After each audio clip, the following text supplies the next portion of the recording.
네, 여러분들 참 잘 나오셨습니다. 오늘 본문의 말씀을 중심으로 영원한 생명, 영원한 생명이라는 제목으로 함께 말씀을 나누겠습니다. 사람은 아이들이 세상에 태어날 때 두 주먹을 불끈 쥐고 태어납니다. 아마 뭔가를 붙잡으려는 욕망, 이것이 인생의 출발이지 않겠습니까? 근데 우리 모든 인간은 세상을 떠나갈 때는 두 주먹을 펴고 떠나갑니다. 빈손으로 떠나갑니다. 그 유명했던 알렉산더 대제가 있지 않습니까? 세상을 정복했는데 정복할 땅이 더 이상 없다. 뭐 이런 이제 이 알렉산더 대제가 세상을 떠나기 전에 유명한 유언을 남깁니다. 내가 들어갈 관에는 양쪽에 구멍을 파서 내 두 팔, 내 두 손을 관 밖으로 나가게 하라. 무슨 뜻인가요? 이 죽었을 때 이 손을 움켜잡지 못하잖아요. 편 채로 죽게 됩니다. 돌아갈 때는 아무것도 못 가지고 간다는 걸 보여주는 메시지입니다. 그런데도 우리 인생은 어떻습니까? 끊임없이 뭔가를 붙잡으려고 합니다. 무언가를 움켜쥐고 무엇인가를 이 세상에 남기기 위하여 몸부림치는 인생을 살아갑니다. 전도서 기자는 3장 11절에 이렇게 이야기합니다. 하나님께서 사람들에게 영원을 사모하는 마음을 주셨느니라. 우리가 잘 아는 레오나르도 다빈치의 유명한 작품 있죠. 모나리자. 이 모나리자의 웃음, 그 신비로운 웃음이라고 이야기하죠. 이거에 대해서 프랑스 미술사학자였던 미술평론가였던 다니엘 아라스는 아주 특이한 해석을 내놓습니다.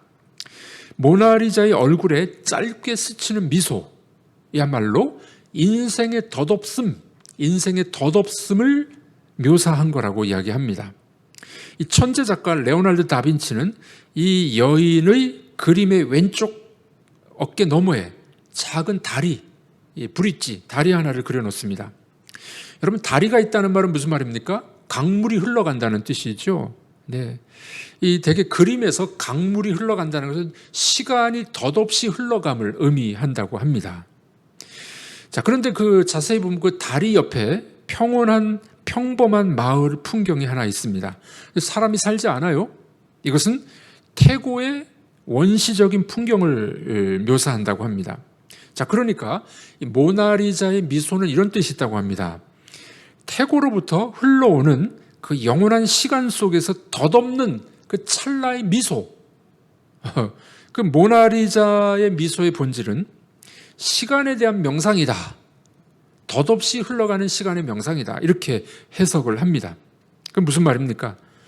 아무것도 영원한 것이 없다. 아무것도 영원한 것이 없다. 그런 의미가 있다고 합니다.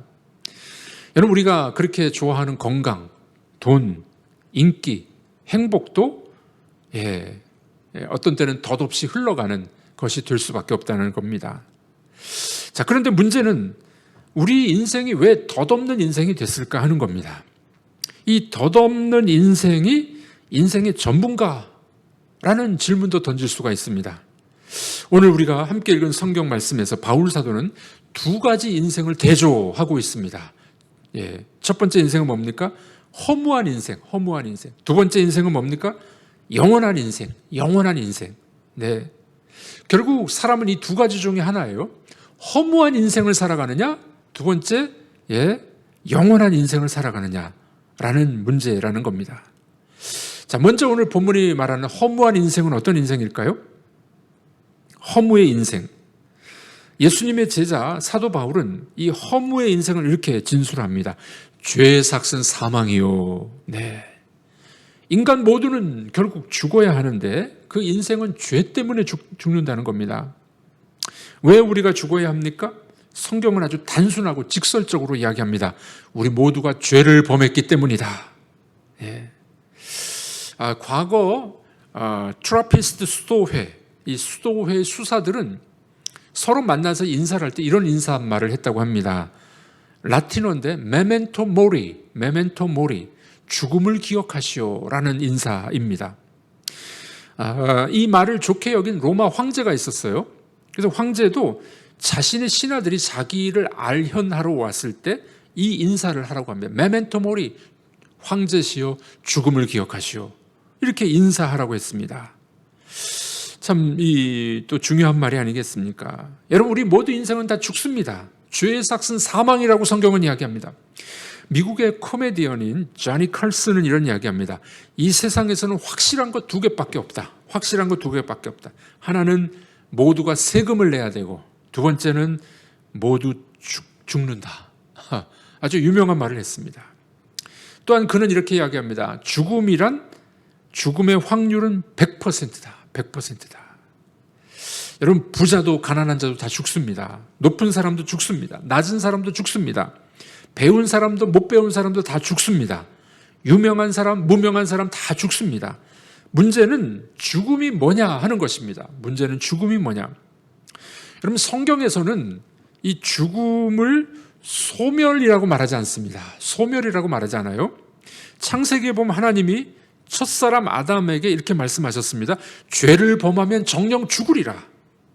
자, 그런데 아담이 죄를 범하고 바로 죽었나요? 안 죽었어요. 이 말의 의미가 뭘까요? 죽음의 의미가 뭘까요? 성경에서 일관적으로 말하는 죽음의 의미는 이 죽음이다라는 말은 관계의 단절을 말합니다. 하나님과의 관계의 단절. 네.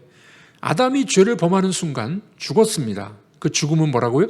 하나님과 관계가 끊어진 것을 말합니다. 이걸 원죄라고 이야기합니다. 성경에서 죄라고 이야기할 때는 이걸 말하는 거예요. 하나님과 멀어진 상태, 하나님과 관계가 끊어진 상태, 이것을 바로 죽음이다 라고 말씀하고 있습니다. 더 이상 하나님의 임재를 못 느낍니다. 하나님의 기쁨도 경험할 수 없습니다. 하나님의 능력도, 하나님의 어떤 생명도 유지할 수가 없습니다. 그것은 존재의 소멸보다 더 심각한 비참함입니다. 그는 살아도 죽은 것입니다. 하나님과 멀어진 사람, 하나님과 관계가 끊어진 사람은 육신적 목숨은 있지만 죽은 거예요. 죽은 거예요. 네. 삶의 의미도 보람도 영광도 없는 인생입니다. 왜 그렇게 됐을까요? 죄를 보면서 그랬다. 로마서 3장 23절에 이렇게 증언합니다. 읽어보겠습니다. 모든 사람이 죄를 범하였음에 하나님의 영광에 이르지 못하더라. 네. 자, 이런 문제는 이 결과를 알면서도 경고를 받고도 인간이 죄를 범하는 이유가 있다는 겁니다. 왜 사람들이 계속 죄를 범할까요? 하나님을 떠나가고 죄를 범할까요? 그건 죄가 가져다주는 쾌락이 있기 때문에 그래요. 이건 바로 이 마귀의 미끼입니다. 마귀의 미끼.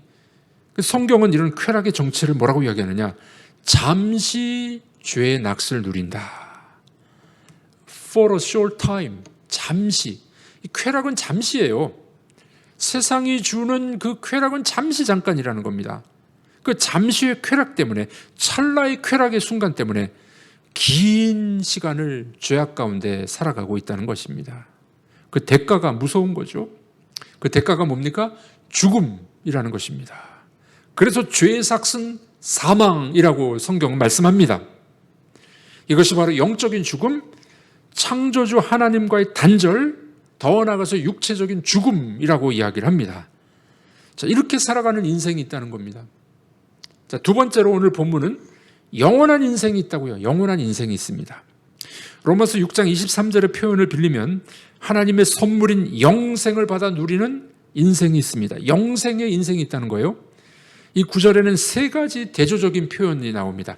죄, 하나님. 두 번째는 삭, 선물. 세 번째는 사망, 영생. 이렇게 대조적인 표현이 나오게 됩니다. 죄의 삭수로 사망을 피할 수 없었던 인생에게 하나님이 찾아오셨습니다. 그리고 은사, 선물로 뭘 주셨다고요? 영생을 주셨습니다. 이것이 바로 하나님의 사랑입니다. 하나님의 사랑입니다. 성경에서는 이걸 뭐라고 이야기합니까? 은혜라고 이야기합니다. 은혜가 뭔가요?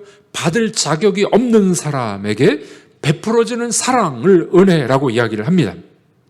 왜 하나님이 우리를 사랑하시냐고요? 그저 사랑하시며, 사랑은 하나님의 본질이기 때문에 그러합니다. 그래서 요한일서 뭐라고 이야기합니까? 하나님은 사랑이시라. 하나님은 사랑이십니다. 요한일서 4장 10절에서 이렇게 이야기합니다. 같이 읽어보겠습니다.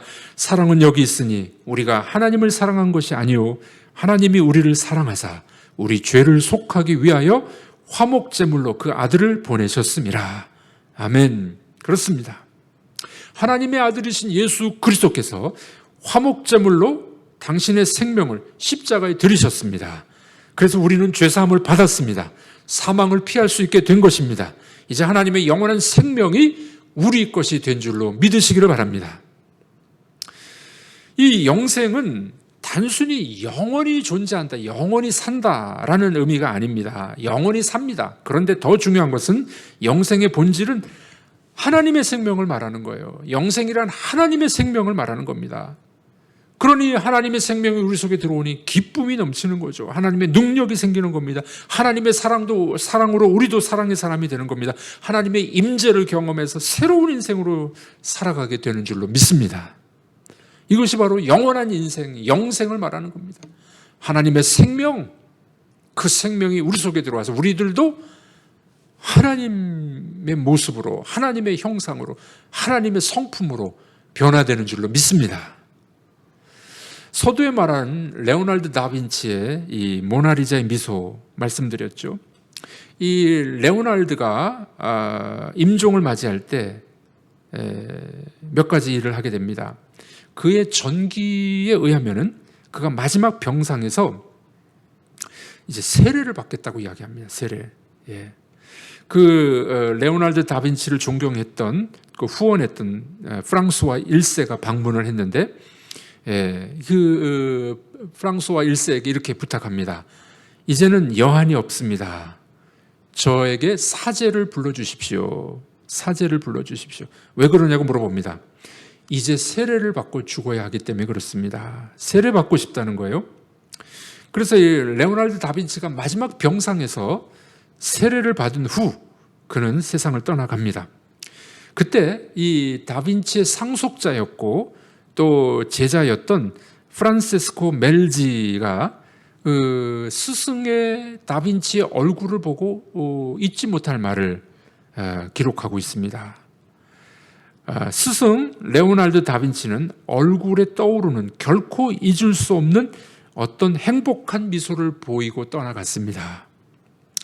여러분들, 이 다빈치의 미소는 모나리자가 가질 수 없었던 그런 미소가 아니었을까요? 왜 그렇습니까?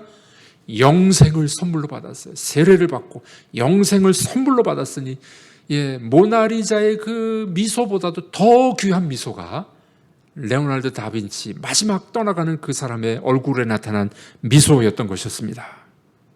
그는 이 영원한 미소와 함께 영원한 나라로 떠나갔습니다. 여러분들, 오늘 우리에게도 이 영원한 미소가 필요하지 않습니까? 영원한 행복이 필요하지 않습니까? 영원한 생명이 필요하지 않을까요? 영원한 하나님의 책 성경은 이렇게 이야기합니다. 우리 같이 읽어보겠습니다. 죄의 삭은 사망이요 하나님의 은사는 그리스도 예수 우리 주 안에 있는 영생이니라. 아멘. 여러분 안에 이런 영원한 영생의 은혜가 있기를 주님의 이름으로 축복합니다. 기도하겠습니다. 하나님 아버지, 감사합니다. 이 시간 죄의 삭은 사망이요 사망 가운데 빠진 사람들 있음을 우리가 알게 됐습니다. 우리의 삶은 그리스도 예수로 인하여 우리도 죽고 우리도 살아나서 하나님의 생명, 영생이 우리 속에 들어온 줄로 믿습니다. 하나님의 생명으로 살아가게 하시고 하나님의 성품으로 살아가게 하시고 구원을 누리는 우리 모두가 되게 하여 주시옵소서. 감사하오며 예수님의 이름으로 기도하옵나이다. 아멘.